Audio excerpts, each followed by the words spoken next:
கேரள மாநிலம் திருவனந்தபுரத்தில் நாய் குறுக்கே வந்ததால் ஆட்டோ கவிழ்ந்து விபத்திற்குள்ளானதில் 11 வயது சிறுமி பரிதாபமாக பலியானார். விபத்து தொடர்பான அதிர்ச்சி அளிக்கும் சிசிடிவி காட்சிகளை தற்போது பார்க்கலாம்.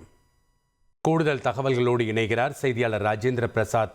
வணக்கம் ராஜேந்திர பிரசாத், இந்த அதிர்ச்சி அளிக்கும் விபத்து தொடர்பான முழு விவரங்களையும் பதிவு பண்ணுங்க. வணக்கம். அதாவது கேரள மாநிலம் திருவனந்தபுரத்தை அடுத்த அஞ்சுதங்கு பகுதியை சேர்ந்தவர் ஜான் பால். இவர் ஆட்டோ ஓட்டும் தொழிலாளியான இவர் நேற்று மதியம் மாலை வேளையில் பள்ளி சென்ற தனது மகள் மற்றும் மனைவியை அழைத்துக் கொண்டு கடுவுக்கூர் வழியாக வந்து கொண்டிருந்த போது அந்த பகுதியில் நின்றிருந்த தெருநாய் ஒன்று சாலையின் குறுக்கே ஓடி சென்றுள்ளது. அப்போது இந்த நாய் ஜான்பால் ஓட்டி வந்த ஆட்டோயின் குறுக்கே சென்றதால் நிலை தருமாறி ஆட்டோ தலைக்குப்பர கவிழ்ந்து விபத்து ஏற்பட்டது. இந்த விபத்தில் ஜான்பால் மற்றும் அவரது மனைவி லேசான காயங்கள் உயிர் தப்பிய நிலையில் ஆட்டோவில் உடன் இருந்த 11 வயது சிறுமியான சிமி சம்பவ இடத்திலே பரிதாபமாக உயிரிழந்தார். இந்த சம்பவம் பகுதியில் பரபரப்பை ஏற்படுத்தியுள்ளது.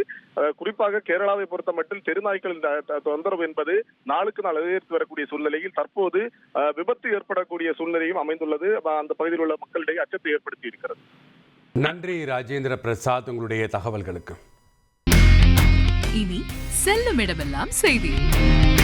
தந்தி டிவியின் வாட்ஸ்அப் சேனலை ஃபாலோ பண்ணினா செல்ல இருக்கும் இடமெல்லாம் செய்தி. இதோ QR கோட் இப்பவே ஸ்கேன் பண்ணுங்க, ஃபாலோ பண்ணுங்க.